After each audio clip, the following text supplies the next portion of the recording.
What up, everybody? I'm your host, JP. This is my co-host, Josh. Hey, everybody.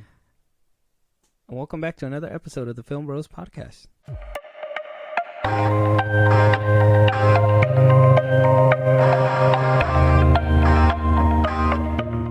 What's going on, everybody?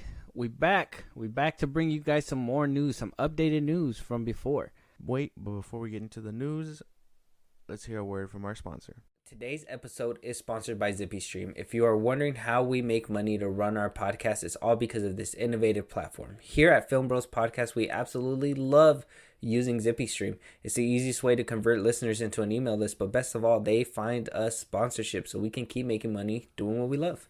Suppose you're also a podcaster thinking about starting one. ZippyStream will help you find and manage a relationship with brands that are relevant to your audience. If you want to learn more, contact us as soon as possible. Everyone that signs up this month will get to claim £10 as a joining bonus, which is around $12 or something like that. Just reach out to us by email or social media DMs, and I'll put you in touch with the guys at ZippyStream right away. Now back to the pod. But before we do, I kind of wanted to talk to you, Josh. I wanted to talk to you about something. Mm-hmm. Something that I saw on Twitter. Oh, Lord. All right, and you know this guy has become a prominent person, so I'm just gonna go out and say it. Oh, dear God. It's Supes, okay? And this happened a couple days ago, but I just wanted to address it because, look, we know that he gets paid to shill, all right? I already know it. Everybody knows it. It's fine. Get your bag, bro. Get your paper. But some things that he says goes completely and contradicts itself, and it kind of irritates me. So on February 16th, he tweeted, "The live-action series we get from Marvel and Star Wars on Disney Plus should be just as good, if not better, than the content we've been getting from HBO, Prime Video, Netflix, whatever. These shows shouldn't just come and go. They should be able to stand the test of time. There's absolutely no reason why a Peacemaker series is miles better than anything Marvel has done on Disney Plus." I think I saw this. Oh, boy. Let me hear your thoughts. This sounds dumb, dude. This is coming from the dude who didn't see Andor. He didn't see Andor. He saw Obi-Wan for just the damn cameos, and he cried when we didn't get the Clone Wars flashbacks. There's no way you could take this dude seriously. There's no way. No, well, now, granted, I give you Marvel, okay, because Marvel has its hit and misses. I give you some of the Star Wars things, but it's just that too. Is that, you know, he was front and center for Obi-Wan because he knew who Obi-Wan was. He was expecting this grand battle or whatever, cameos, blah blah blah, Easter eggs. Hayden Christensen to be more in the show. Understandable. I kind of get him on that point with Obi-Wan. I kind of get him with that one. But we did get a good show called Andor that, in my opinion, can live up to HBO Max standards that nobody watched, including him. So why are you saying that this is what you want when you're giving it, you don't even go and support it, right? Exactly. Marvel, like I said, hit and miss. I don't think any of the Marvel shows can make it to HBO Max level or has made it to HBO Max level, but I will say their content is a little bit better than Netflix. I would say. Oh, maybe that's just because I know them and, you know, been watching them forever, and Netflix comes out with some bonkers out of right, left field, whatever shows sometimes, but I don't know. Disney Plus is not the worst, but I see what he means that they should be better, but I can't completely agree. He doesn't support them even if they were bigger. Andor is a great fucking example. Such an amazing looking show. Like there's no way that because he didn't watch it. We know for a fact he didn't. But even if they were good quality, he'd skip out on them because, you know, we know why. We know why he skips out on them. Unless they have a fat name attached to them or a big cameo coming, he's not gonna want to see it. That is true, and he's proven to have shown that. And you know, it's fine. Like I said, get your bag, bro. He's probably doing that because he needs to. It's his money. I mean, if you're getting paid to do it, I get it. I can't even be mad because sometimes you gotta say some things in order to get the money. I understand, but you can't dismiss and you can't say that they're not doing enough when all you do is cream your pants for the mediocre shit that they give you too. Exactly. That's another thing too. Mm-hmm. Like you can't fucking be like, I want better things, but then there you are lined up watching Moon Knight every fucking day or fucking rewatching it and being like, it's not what I wanted, but they gave us what they could give us. It's like, no, if that's not what you want, don't watch it. Don't indulge. That's it. Exactly. But if you want it, you gotta watch it and and at least give it a shot. Now, him not giving Andor a shot is kind of fucking ridiculous because how you not give Andor a shot over Obi-Wan, but you're asking for HBO Max things is kind of that's beyond me. That's right, bro. You just can't take homie seriously. It doesn't make any sense. He's out of pocket for sure. Yeah, no. But I did want to kind of bring it up just to see out there too if anybody listens. Like, what's your opinion on Supes? What do you think should be coming out of Disney Plus? And do you think Disney Plus has been living up to the name? Let us know. Moving on though, we got a tease that somebody else from the Marvel Cinematic Universe is going to be making the jump to DC, and his name is Frank Gorlio. I don't know how to pronounce his name. He put this up on his Insta. The only constant in life is #change. Something's coming with a picture of DC and his name added and James Gunn added. Now, a lot of people are speculating that he's going to be playing Captain Rick Flag, which is supposed to be Rick Flag's father, Rick Flag Sr. or whatever his name is. Yeah, so making the jump over to DC. If it's true, I mean, I don't know why he would put up a video or a picture saying that he's going to DC and he ain't going over there. Tags James Gunn. So it has to be something for real. And this is the character that's supposed to be playing in Creature Commandos, so it's not too far-fetched because that one's already in production. And, he has the look. He could do it and make the jump from animation to live action. It could be pretty seamless. Who knows? Yeah, I guess. It's not too bad. I can only really picture him as like someone like him, like Rick Flag, army type dude. Because I don't think I could see him in any other light. Very weird stuff, though. Yeah, he, to be honest, he kind of got stiff arm at Marvel, just a little bit. Oh yeah, like. You have him come in, set him up to be what was the character? Bone Crusher, Skull Crusher, something like that. Yeah, set him up, have him in Captain America, make him have that little cameo in it was Civil War, correct? In Civil War, and then just kill him off, like just get rid of him.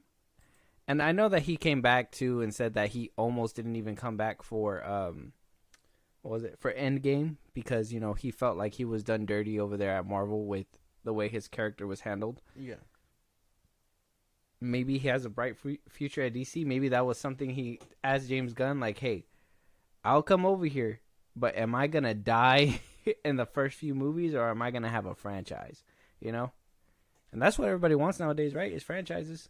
Well, yeah, but him as Crossbones, it was just Crossbones. Yeah, I just googled it. I thought it was fine. You're not gonna get a big dude out of him. He could have stuck around for more because it would have been nice to see him like come up more often rather than just be a throwaway. But if he thinks James Gunn can handle him better as the dude from Creature Commandos, then power to him, right? Because that's supposed to be. He's supposed to be related to Rick Flag. Is that what that picture's saying? Yeah, that's because that's supposed to be Rick Flag Sr. Oh, yeah. In Creature Commanders. His father. I guess I could see that. Good for him, I guess. Here's my thing, and it's funny that you like brought it up, but the first time I seen him as Crossbones, because I had seen him in he was in Winter Soldier, obviously, right? Yeah. And he, got his ass whooped, whatever. Exactly. Comes back as Crossbones. When I first seen him as Crossbones, I was like, oh, is Marvel gonna do it? Like, are we gonna actually have like a reoccurring bad guy who just fucks shit up in the beginning or something, and they gotta stop him? They throw him in jail and everything like that. And nope.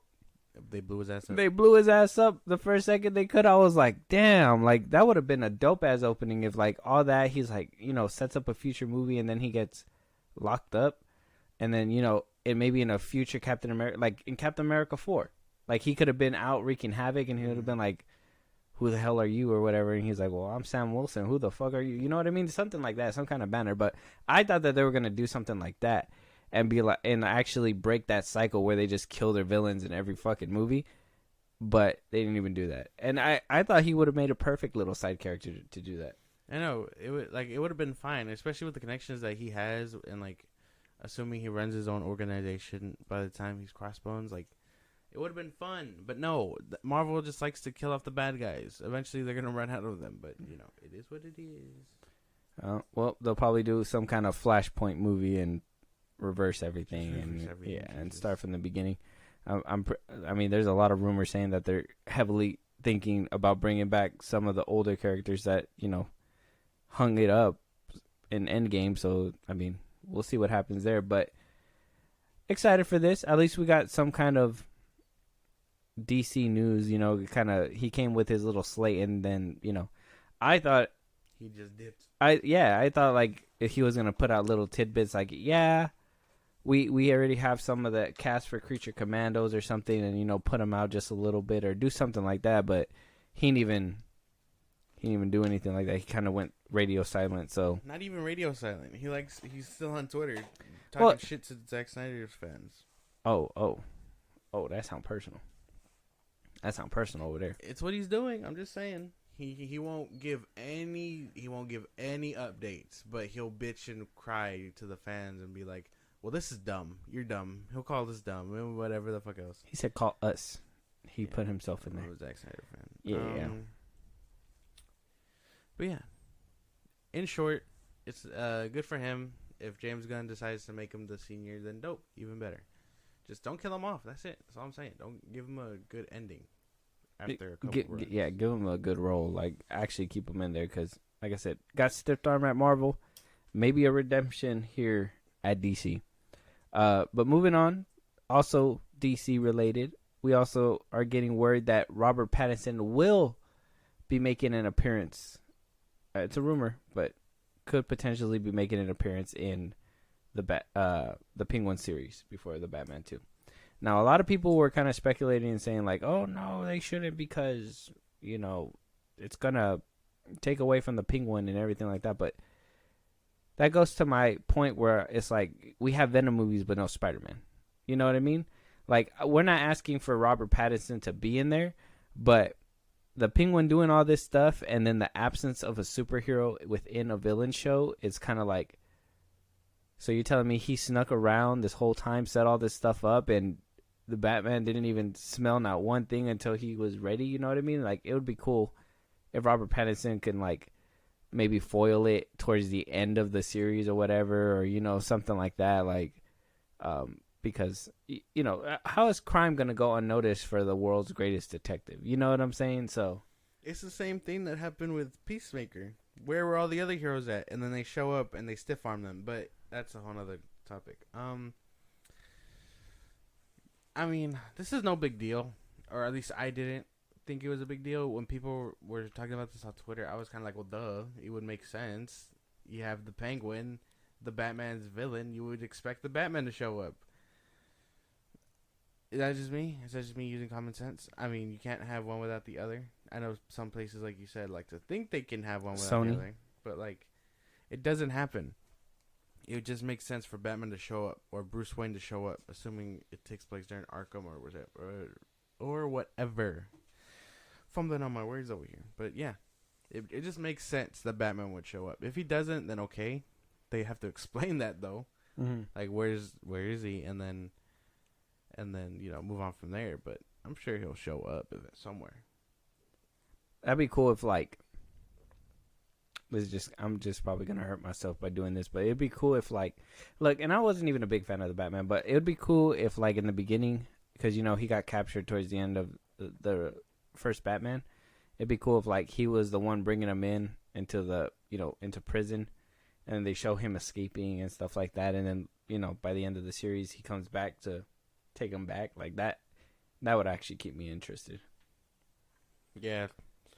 Something like that. Just don't make them too prominent. Don't keep them in the back. Keep them as a back burner. Have them show up once, twice, maybe, but in the background on TV or something. Yeah, don't let him overshadow what's going on with the Penguin's character. No, yeah, but just keep him in there for like important stuff, obviously. Exactly, because you need to have some kind of Batman presence within a Penguin show. You know what I mean? Interesting stuff. Can't wait. Hopefully it comes out really good, and hopefully. He'll be known as the Batman and not Twilight guy, because they even said right here, Robert Pattinson, who is well known for the roles in Twilight franchise, literally says it in the article. It's funny, huh?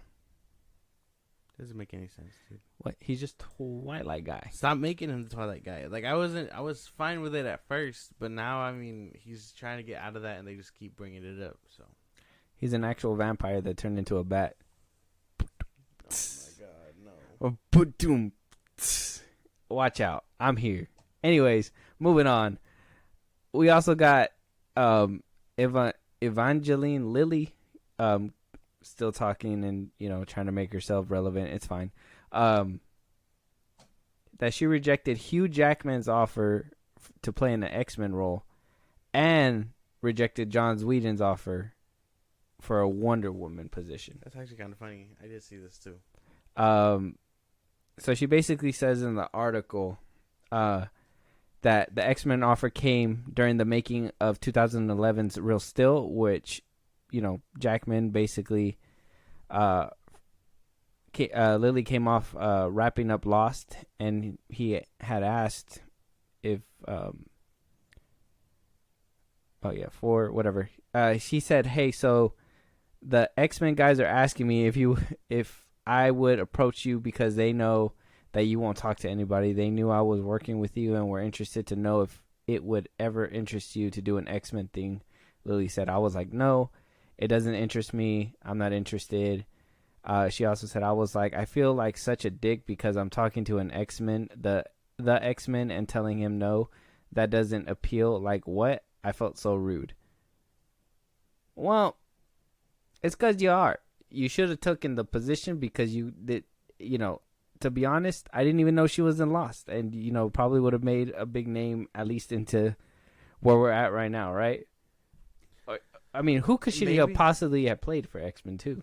Dude, I was jokingly, I was like, well, if she joins, she'd probably be like Jean Grey or something. You know what I mean? Okay. And then, what? Oh, for Wonder Woman? Yeah, no. Terrible. Would have been a terrible decision. Ain't no way. Would have been bad. Gal Gadot is perfect. Well, we're not there. I'm asking for the X-Men one, though. She would have been Jean Grey. Jean? Yeah? I don't know about Jean. I think she would have been Jean. To replace her? No, I think she would have been Mystique. Who else would... Nah. She's too old. Not at that time. Yeah? In 2011?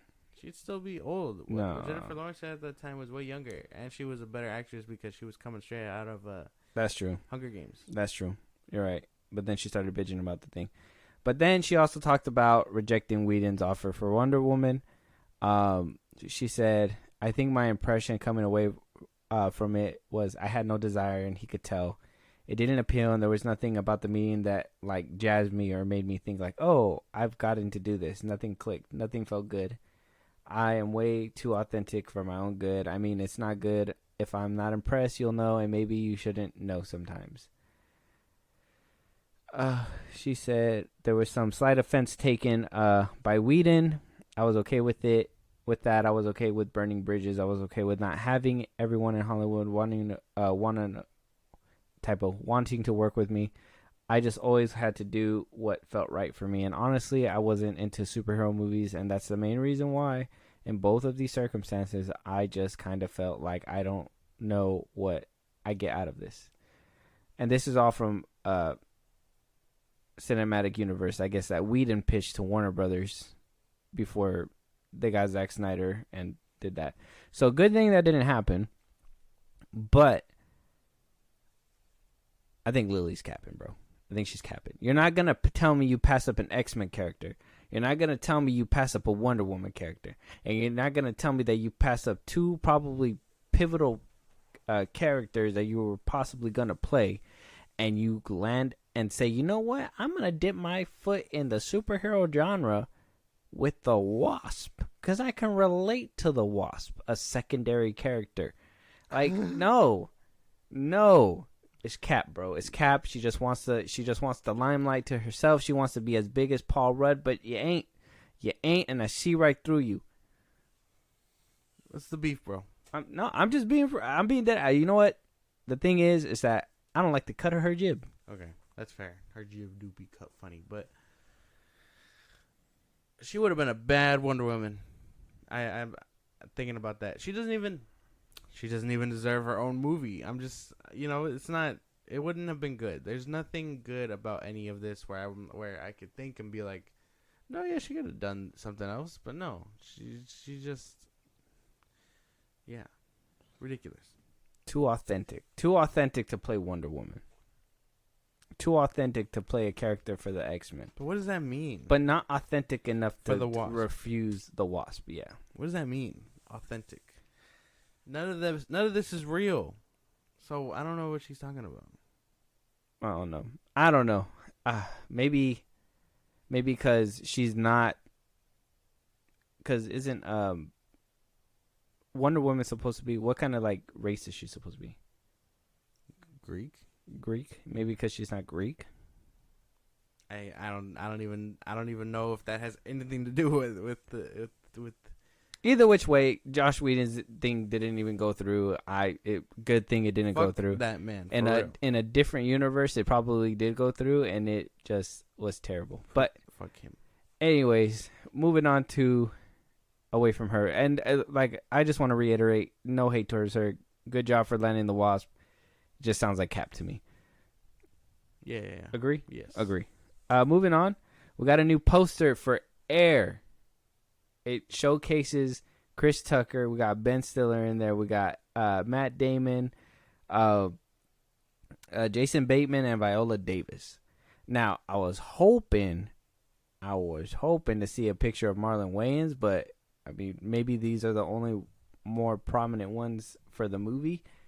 But Ben Affleck looks good. I like Matt Damon. This trailer looked really good to me, and I don't know. This movie looks like it's going to be great. I am actually excited for this movie. This movie might be like movie of the year in my opinion. Yeah. I mean, it looks good. Good poster. Why would the Marlon brother be there though? I don't know who he's playing, but I don't even think I don't think he was in the trailer either. But he's supposed to be in the movie. False advertising?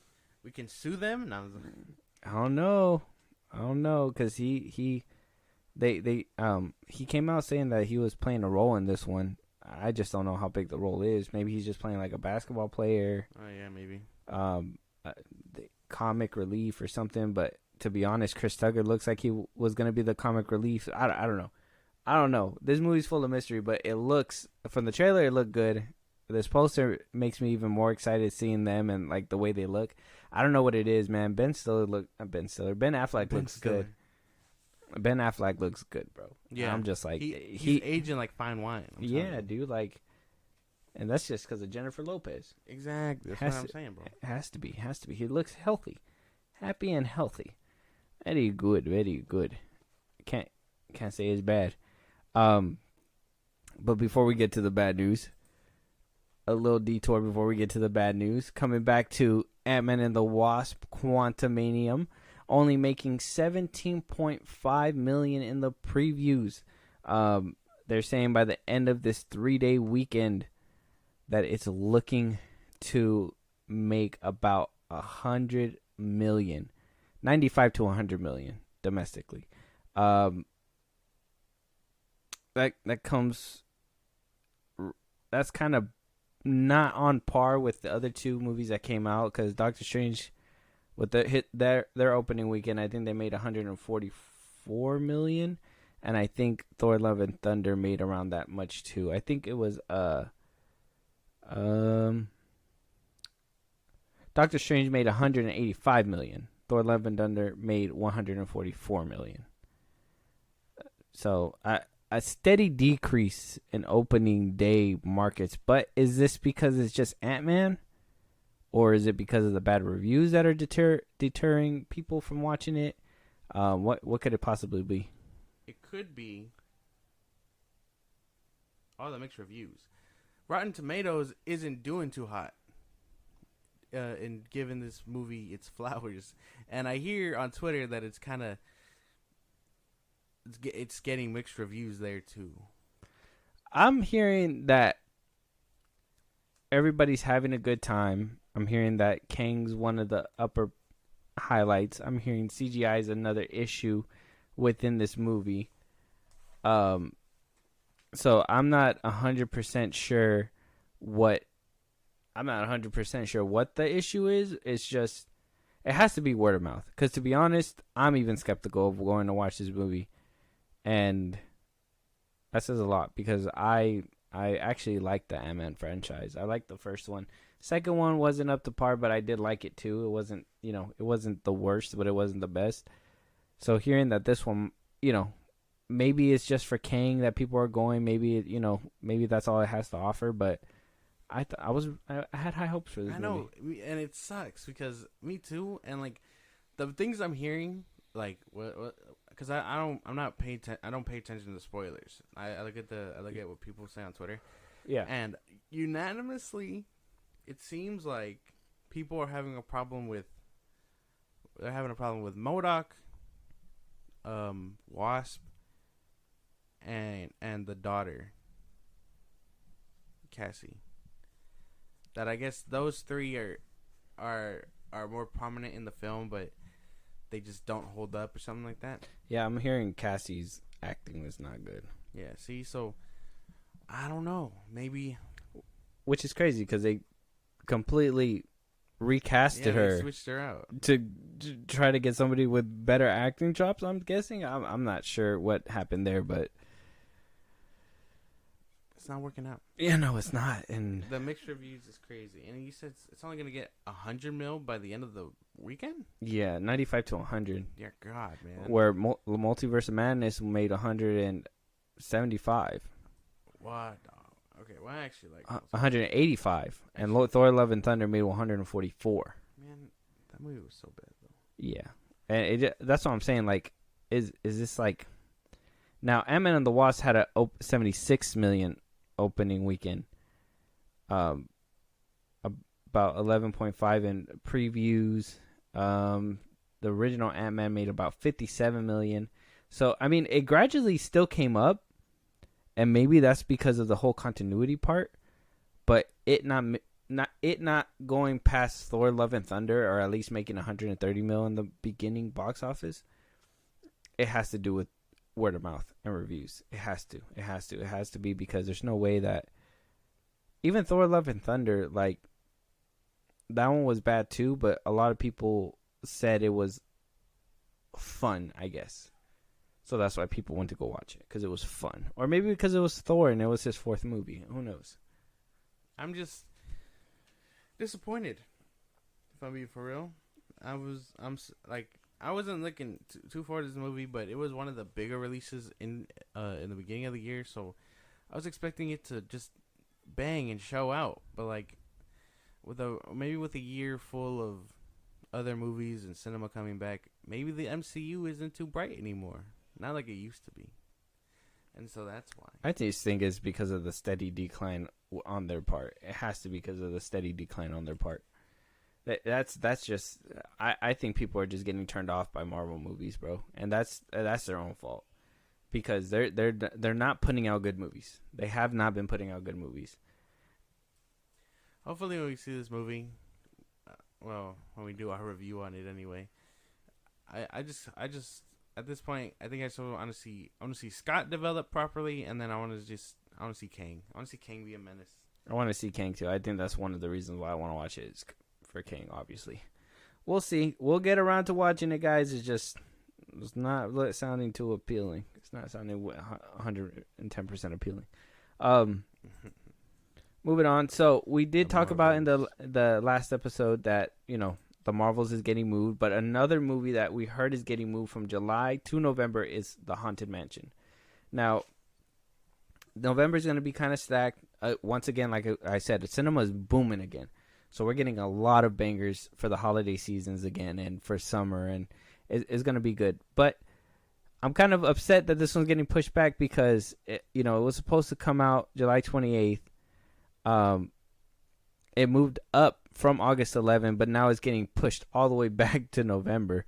And this one has Jamie Lee Curtis in it, Owen Wilson, Jared Leto, Winona Ryder, Danny DeVito, Rosario Dawson, Dan Levi. Like this, Tiffany Haddish.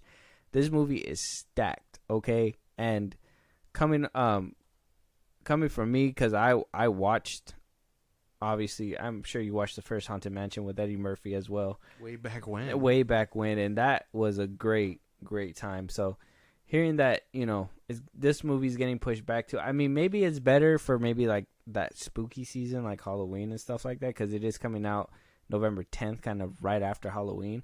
But I would have loved to have seen it in July. I would have loved to see it a lot sooner because, like I said, stacked with people, stacked with big characters and big names, and it's not very good to me. Interesting stuff, though. There's no way that. Well, I don't know if this movie's gonna do good because Disney Plus originals aren't working out too hot. Why can't they? Well, okay, I think I know why they can't, but I mean, could they just not bring back Eddie Murphy? Like they like too old. Yeah, that's why as soon as I said it, I was like, well, after seeing his recent return to Hollywood, it ain't looking too good. Yeah, it's not looking too good. In the one movie that we will be putting out as a review. So make sure you guys follow and hit notifications for that one when it drops. But yeah, I mean, big names in this one. The last one that came out in 2003. God, made 75 mil domestically and made 182 million worldwide. So what? Not that much. 03. Yeah, 03. That's a long time ago. That was like the year you were born. God damn it, I'm old. I'm an 02 baby. Oh, the year after you were born. But also coming in on those days too, because like I said, November will be kind of a jam-packed ride. We got Dune Part 2 coming out November 3rd. Woo. We got The Hunger Games, The Ballad of Songbirds and Snakes. Okay. Yeah, coming out. This actually head and head with dog shit. head and head with the Haunted Mansion. And we also got Trolls 3 coming out November 17th, right before Thanksgiving. Yeah, baby. So that's what I've been waiting for. have you seen Trolls? No. The first and second one? I've only seen the first one, I think. The second one's actually pretty good, man. I actually like that one. And, I mean, The Hunger Games, I think this one was said to be a prequel to the original Hunger Games. So, I mean, I think Julie might want to see this one. What? The second... I'm sorry. Now that you got me thinking about the Trolls. That's the one where the different genre of Trolls? Yeah. That one's good. Yeah, I've seen that one. I don't think I've seen the first one. I think I was getting the two mixed up. So yeah, the Trolls 3 coming out November 17th, right before Thanksgiving. It's exciting stuff. If you haven't seen the first two, they're actually pretty good. It's going to be an interesting ride during November because, like I said, stacked. Kind of, like I said, movie theaters are coming back. Box office is coming back. Movies is making a return, and they're trying to get in there when it's hot, and to put maybe it's a little friendly fire. I don't know why Disney does that, but to put the Marvels and the Haunted Mansion up against each other is kind of, in my opinion, is kind of dumb. Because the Marvel is opening November 10th. Oh my God. So is the Hunger Games. And then right after that, probably the following week, November 17th, that's when Trolls is coming out. And so is the Haunted Mansion. It's coming out November 10th. Wow. So, well, you got to pick. One of them, the Marvels might bomb. No one really liked the first one, and then, she got demoted in her second movie. No one really liked. Well, I don't know. I don't remember much of the Miss Marvel era, but I don't know if many people like that. And then, well, the last time we saw Monica was in WandaVision, which is it's been like 2 years now. So, like, where has she been? Who knows? Well, we know, because at the end of Miss Marvel, they swap places, and Monica. Yeah, so the writer or the producer came out and said that all three of them changed places. That you'll find out what happened with Monica in the Marvels movie. It's so awkward, but okay. Yeah, so all three of them switched. This movie has been in development limbo for the longest. It's been pushed back. It's like its third, fourth time now. But that's what I'm saying. It got pushed back because I'm sure it was supposed to be just Brie Larson, but because of what happened with the first one, they probably were like, maybe we shouldn't make her by herself. They said, hey, let's put 3. It's still very weird. And it further fueled the MCU debate. So stupid. Yeah, see, so like people might people might bomb this one just because of all the females, and then well, I don't know many people that are excited for the Haunted Mansion. Oh, I'm a lie. Yeah. Haunted Mansion went to late July. It got bumped up to late July. Oh. I'm a liar. Well, so not November. So I guess it's not a big deal. It's not a big friendly fire, but it actually got moved up. Interesting. My bad. Redact everything we said. It's coming in July. What? But don't redact everything. No. Don't take it off. But I'm just saying, like, for the audience, redact everything. It's coming out in July, so we're actually getting it sooner. So I was over here worried for nothing. But hey, it would have been cool to have it for the spooky season. Probably like end of October, in my opinion. Maybe that's if it does good spooky stuff and it's not just. I think the first one did a good job of balancing it. Yeah, we're gonna have to rewatch it. Funny and scary at times. I don't remember too much. We're gonna have to rewatch it. Dang, really? Yeah. You haven't seen? Oh yeah, it's been a minute, huh? It's been a long time. 2003 is a long time. We're already in 2023. It's been 20 years since the first one came out. Yep. Yeah. Oh no. long time though. Good luck to those movies. Yeah, only time will tell to see what happens.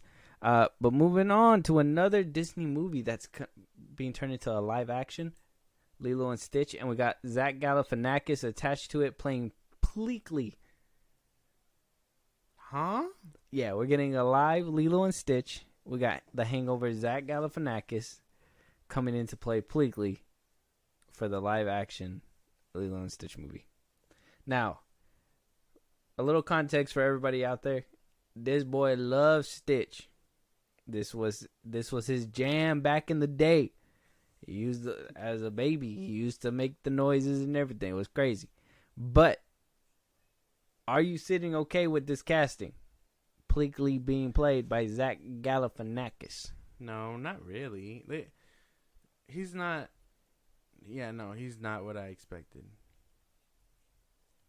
I'm trying to imagine it. Yeah, and I'm thinking I'm thinking of the voice he might use, but then I think about Chris Pratt in the new Mario movie, and I'm like, damn, that I should just throw everything out the window because he's actually be doing whatever the fuck they feel anyways.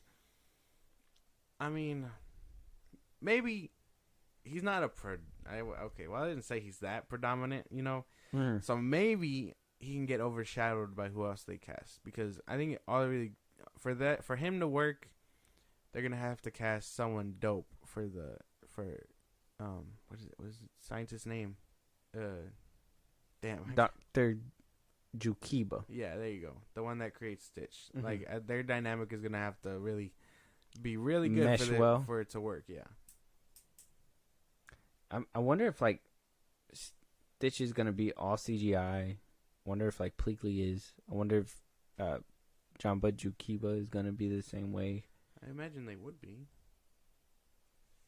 Let's see. Did they cast anybody else? Uh-huh. They better get the casting right for Lilo and yeah, Stitch will be all CGI. and her mom, her sister. Big shoes to fill. You're dumb. Filmed it like a creative moment. That won't be the case in this remake. Bright serves as sole creator. We hope that. Oh, so they're gonna be trying to find Hawaiian actors for Lilo and Nani. Good. Dan Lin, Thank God. Ryan Halpern, Jonathan. So we might get a good dose of fresh actors then. We might get a good dose of what. Make me a bet right now that Jason Momoa gets casted into this bitch. Don't do this to me. Damn, who would they? Damn, now I'm telling you, think about a full cast. I yeah, don't know who's gonna play the Bubbles. Oh yeah. Oh, you know who would have been perfect? R.I.P. The dude that played in the Green Mile. Oh yeah. Yeah. Terry Crews can probably play Bubbles. No. Indeed. Yeah. No. I kind of see that one. Let me see. Oh, the dude that plays Luke Cage. Oh yeah, I guess I can see that. I see him as Bubbles. Yeah, I can see that. Now we're getting somewhere. I can see that for sure. Yeah. Who can voice Jumba? Nah, I don't know. Jim Carrey? No. You know who? You know, now that you bring it up, they could have made the John Mulaney. Who's that? He's a comedian. I'll show you a clip of it, what he looks like and stuff after. Okay. But he's a comedian. He kind of gives me that Pleakley vibe. Mm-hmm. I don't know what they were thinking with this. We're just gonna have to wait and see. Hopefully it works out, and I don't hate it. Yeah, it sounds. I can kind of hear Zach Galifianakis, so we'll see what happens. But I mean, if they're gonna try to cast all Hawaiian people for this movie, that's even a thumbs up, a better thumbs up, because they were saying that lack of Hawaiians in the show. I think they said in the show that they had was an issue. So we'll see what happens. Should be good. Good job, Zach Galifianakis, for landing that schnitt. Also, another rumor: Costas Mandalore. One Take News reported this on Twitter, and I kind of try to look up a couple things, but they're all still really big rumors. But he will return as Mark Hoffman for Saw X. Now, I know what you guys are thinking, and everybody's dead. No, they're not. There's flashbacks, and I think that's probably what's going to happen. This is going to be a prequel movie, flashbacks, probably set up how they kind of met each other and talked it in, even though they kind of touched base on it in, I believe it was Saw 7, the final one, before they rebooted it and made the Jigsaw movie. Interesting stuff. I mean, Saw is the franchise that just will never die, and it's great that these characters or these actors love it so much that they keep coming back, in my opinion. He's dead, man. He should stay dead. Stop bringing him back. It doesn't make any sense. If they're flashbacks, what's the problem? How many flashbacks can there be? The timeline has to be complete at this point. There's no way. He was a busy man when he was alive. Cancer did not slow him down. That don't make no sense to me. And Hoffman, I mean, if he's gonna be in a prequel, it has to be like focused around when like he was just a detective or something, or like if he's coming back for like flashbacks or whatever, it has to be. Yeah, it wouldn't make sense if it's prequels and flashbacks, right? It would. There's no way, unless they're gonna like show stuff that happened later on, or it's gonna be kind of weird to do. But I mean, if he's coming back, and like I said, it's crazy how much love these actors have for this franchise, because they just refuse to say no when they're asked to be brought back. Maybe they just need a bag. You know what I'm saying? I thought we were getting a sequel to Jigsaw with I thought so too. with Chris Rock's character. I thought so too, but his Botox ass. maybe they just decided that wasn't it. They said weave, go the other way. Yeah, I mean, exciting stuff. I guess it's interesting, but well, I guess we'll have to wait and see. Like I said, I'm just happy that these people love the character so much that they're willing to come back, even though it may not make sense. Yeah, I guess. You gotta love the dedication. Yeah, the dedication's there, but like, come on, bro. There's only so much before it starts getting. And we gotta into keep it a buck. potholes. We gotta give it a buck too. The dude that plays the old man has not aged at all. Like, he's been old his whole life. He's been old his whole life. I'm telling you, like, even in like Saw, what was it? Was it like Saw 6 or something, or Saw 5, when they were doing a flashback and he was supposed to be like younger? All they did was put a hat on him and tell him to put it backwards, and was like, act younger. And like, he was automatically young, but he still looked old. I was like, dude, they didn't even try. Interesting stuff, though. Good for them, I guess, and those of you that like Me. that sort of thing. Me. Okay, not everything's about you. It's about them. Well, it's my show, so it's about us. Let's get it. Moving on. An update on Hellboy.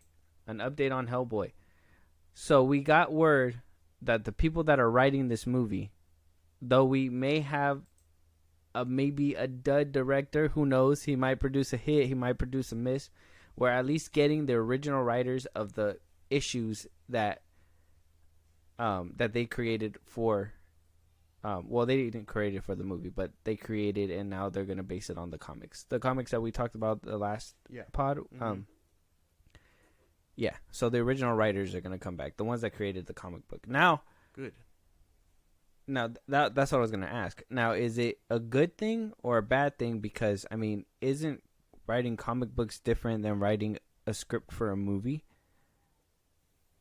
Oh, not really. Well, I don't think so, because it's just about. It's basically the story, and then if they know how the character would act in said story, they could just write. They just have to write it in the format of a movie. So if they're like, in my comic, well, Hellboy would do this, this, and that. They just write it like Hellboy did this, this, and that, and then the dialogue and stuff. So like if they're bringing actual like comic book writers, then this should be very good. It's just translating it into a movie, I think, would be different. I think that's the. I believe that. I spit a little bit. I believe that's a big issue with a lot of comic book movies that a lot of people have an issue with, and I think that's what probably plagued the last one, is that the adaptation from comic to movie. If it's not comic accurate, it's a problem. If it's switched for the sake of the story, it's a problem. If it's not enough dialogue, but it probably sounds like the dialogue that you get in a comic book, it's a problem. You know what I mean? Like, you can probably find little shining diamonds in the middle of all that, but there's always an issue. Yeah, I guess that's true, but I mean, this should be a good thing. This is like this should be every comic book fan's like dream here. Have not just the creators in on the project, but the writers of it come in and help. That should be the standard, so people know, because only really they would know how said character works. Granted, writers change, and you're not gonna see all the people that wrote the comic book, like for DC Comics it would be like Tom King or whoever else. Like, you're not like, their adaptations change. So like the comics, for the best way I can put it, DC at the end of their trailers, what are they doing now? They're putting comic books, right? New 52 comics written by, I forget their names, but it's because they know that it's based on that era and those comic books. So it gives people kind of like a sense of what you're walking into. Yeah. So, but like what they're doing here is that if you know the comics, the writers are going to give you exactly what you're looking for, not things inspired by or things adapted from or whatever. Granted, of course, it's going to change. It's going to look a little weird coming from comic to movie, but you can always expect them, since they wrote it, to be more faithful than the rest. Okay. If that makes any sense. I get you. Yeah. I mean, it's going to be good. And just to give a little tidbit, kind of what the movie's going to be about, it's going to follow Hellboy and a rookie BRPD agent. I haven't heard that story before. As they become stranded in a rural Appalachia in the 1950s and encounter the titular Crooked Man, a hanged Civil War profiteer who comes back from the dead as a local devil. The president of Millennium Media said the Crooked Man is a departure from the previous Hellboy films, where Mike Mignola and the creator of the comics will finally shepherd an authentic version of his stories and character in film form. This is the first in the series of films that will captivate audiences in familiar and new ways. Director Brian Taylor is an expert across the board, and I couldn't think of a better person to bring the story to life to show our audiences this difference and original Hellboy slate of films. So, the president has high hopes for it. See, it's all coming together. Yeah, he was kind of ugly, bro. David Harbour was kind of ugly, brother. It's coming together, though. You see what I'm saying? High hopes for this Hellboy. Hopefully it comes out good. I wonder who they're gonna cast, though.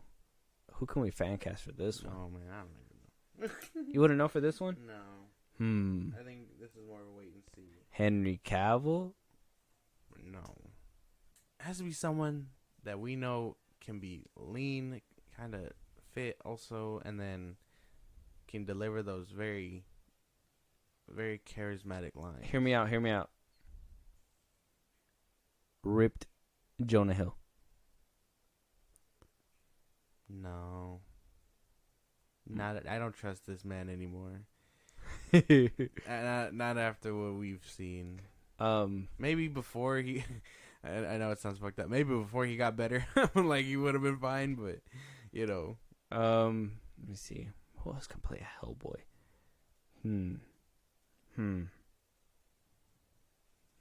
Yeah, no. That one. There's so much prosthetics and like makeup that has to go into it and everything. Like it would be hard to kind of like, cause like if you notice too, like Ron Perlman's, his Hellboy fits because they fixed it to his face. You know what I mean? And they didn't want to go so grotesque in David Harbour's. They wanted to go a little bit more, grotesque, make him look like he's been through shit a little bit more. So they fitted it to his face. They put extra scars and made his kind of horns look a little bit different. But, like, based on the structure alone, like, it's fitted for his face. You know what I mean? So it's kind of hard to kind of think of, like, who... Because the way they fit it on your face is different. Yeah. And then those are, like, 2 different shades of red. So... Yeah, really 2 different shades. His is, like, a darker red, huh? Yeah. Is his darker than Ron Perlman's? Yeah, I want to say yes because the lighting is kind of fucking that up. Yeah, huh? But yeah, I want to say he's darker. Interesting. But yeah, interesting stuff. But to end this episode, we have a couple trailers of some interesting stuff. Elizabeth Olsen's coming back, and she's making it for HBO Max. It's called Love and Death. Haven't seen the trailer yet. I thought we could watch it together and kind of determine whether or not she's doing good outside of Marvel. Okay, yeah. Does she need a Scarlet Witch? Check is the question. Something's been bothering me a little.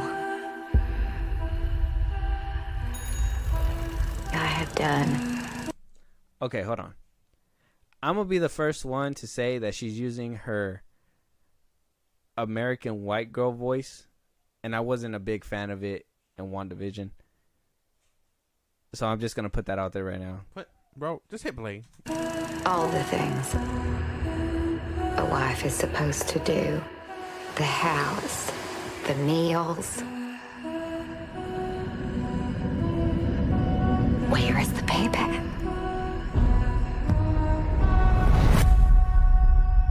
I'm very attracted to you. Oh. Would you be interested in having an affair?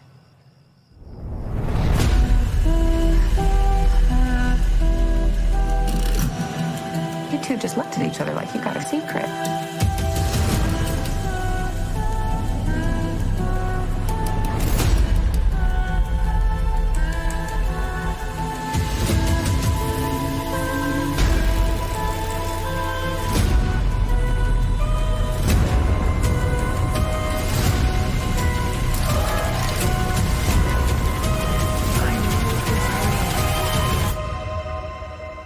I just don't want anybody to get hurt.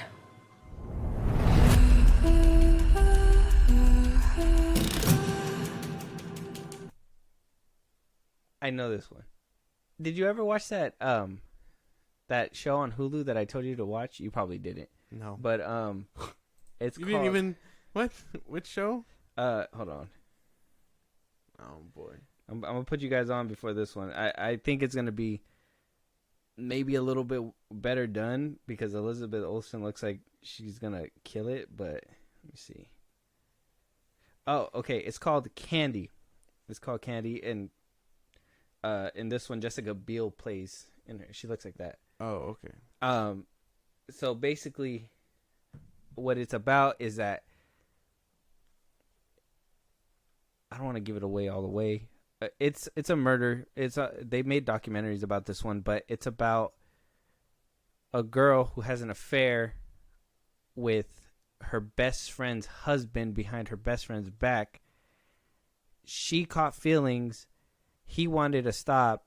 She winds up not going after him, but murdering the wife, the best friend, and leaves her body, leaves the baby there, and basically goes on the run.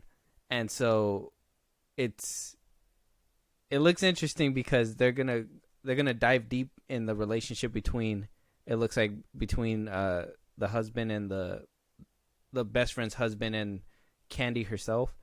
And in the other show, in the Hulu one, they kind of just have it from Candy's perspective, and the best friends doesn't show a little bit. They just talk about the affair and stuff like that. So it looks like it's gonna go more in detail with this one. Okay, yeah.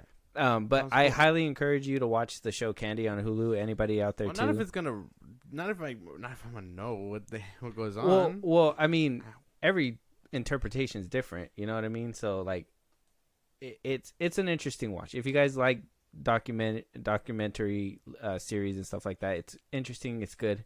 I'm gonna watch this one. Did this one at least hype you up? Did it looks look good? Yeah.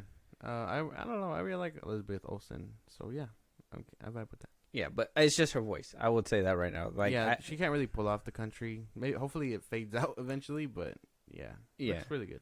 All right. I dig it. And last one, Tetris by Tara Edgerton is gonna be in it, and it's gonna come out on Apple TV. So I don't know what to expect. I just seen the name Tetris and I was like, I'm in. Wait, what? And like Taron, the game? yeah, like the game. And Taron Egerton, I'm always in for this guy too. Tetris? Tetris. Tetris. Tetris. Tetris. It's the perfect game. It was the most beautiful thing I'd ever seen. I played for 5 minutes. I still see falling blocks in my dreams. It's poetry, art, and math all working in magical synchronicity. It's the perfect game. Tetris? Tetris. Tetris. Tetris. Tetris. I don't get it. It's a combination of tetra, Greek for four, and tennis. Tennis. The Russian inventor, he likes tennis. Hazel, yeah. This game isn't just addictive, it stays with you. This is a once-in-a-lifetime opportunity. Hank, only 10 other people in the world have seen what you're about to see. It's called the Game Boy. Package it with Tetris. Can you get us the rights? The Soviet Union had worldwide rights. Nothing gets out easily. I'm gonna go to Moscow. You're walking into a country that still considers America enemy numero uno. Okie dokie. You sure you don't have to talk to your wife about this first? Pioneers have to bet the house to win. But not literally. Listen. Have you ever heard our apartment this quiet before? This is the inventor of Tetris. Your game is brilliant. I'm gonna make you a millionaire. Mr. Hodges, have you ever negotiated with the Soviets? We're here for Tetris. We все здесь только ради денег. What do you say? I don't speak Russian. The most powerful man in Communist Party is watching you and your family. Do you know where your husband is? What the hell is going on? The world is changing, and Soviet Union will not be left behind. You want to play with the big boys? This is how the world works. Where is my money? This is insane. We can't protect you. Sometimes you gotta forget the rules.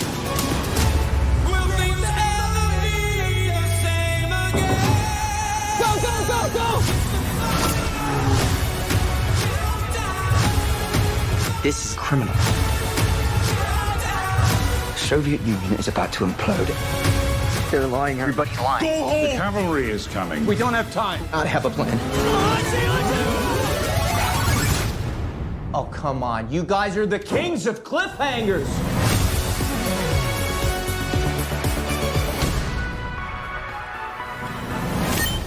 Not the bad.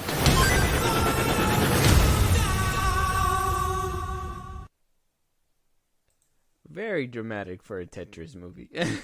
That's what I was thinking. It like started off about video games and then it turned into like this espionage thing, and I was like, okay. I was kind of with it for a second, and then it got to, I mean, it's coming from Matthew Vaughn's, because you seen that Marv was there, so that's Matthew Vaughn's production company, and him wanting to get Tara Edgerton back into and working with him after making the Kingsman movies together. I mean, I'll watch it mostly because of Tara Edgerton. To be honest, Taron Edgerton, I think that's the name. I think I'm butchering the name, but because I do like him as an actor. I haven't seen where he plays Elton John.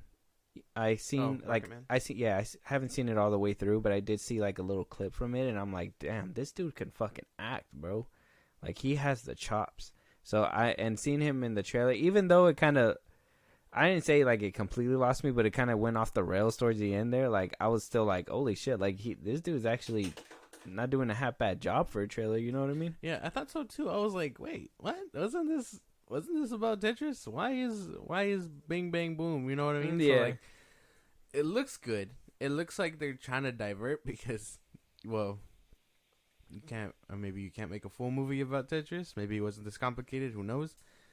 But I mean, it's cool that they're getting creative with it. I guess like involving, I'm assuming, the Cold War. Mm-hmm. So it makes sense for the era and time. It's just a little weird to want to mesh the two together. Yeah, I think it's kind of funny. It's weird, but I'm down to watch it. Yeah. It looks good. It looks exciting. One thing that I've always noticed too is that the theme song always sounded kind of like a Russian EDM to me. It always did. So I'm gonna look into this. If it's true and it really came from Russia, it will literally just blow my mind. Because when I was a kid too, I was always like, this kind of sounds a little like something Russia would do. Like, it sounded Russian. I don't know. Have you ever got that sense when you heard the Tetris tune? Not that I can recall. I haven't played Tetris in a No? Oh, man, I'll play it for you later, but like, I mean, well, you kind of heard it in the trailer, but to be honest, when I was younger, I would always think like, oh, it kind of sounds like it was made in Russia, but I never knew if it's true. I don't know if it's real true, but like, that'd blow my mind. Yeah, that's cool though. But yeah, go check out the trailers. They're on YouTube right now. We will be getting our YouTube channel up and actually put visuals to the voices once again pretty soon. Working out a few kinks, a few things that we have to do. But other than that, if there's anything that we missed, anything that you thought we should have talked about but we totally didn't, and that's our fault. We should have been more prepared, obviously, right, Josh? But any movie reviews, anything like that, and if you guys want to support us in a big way, Josh, let them know how they can do that. Please. If you want, please. Okay, how about you let me know? At FilmBros Podcast, Twitter, TikTok, and Instagram. You can follow us there. We post updates on when new episodes drop, and you can engage with us and let us know if you want us to talk about any news or movies or games or anything like that, because we talk about a lot of stuff. If you want to listen to our other episodes while you're doing what you're doing, Spotify and Apple Podcasts at FilmBros Podcast. You get to listen to us on the go. There you go. And then if you want to support us in a big way, sorry, I'm spacing out a bit.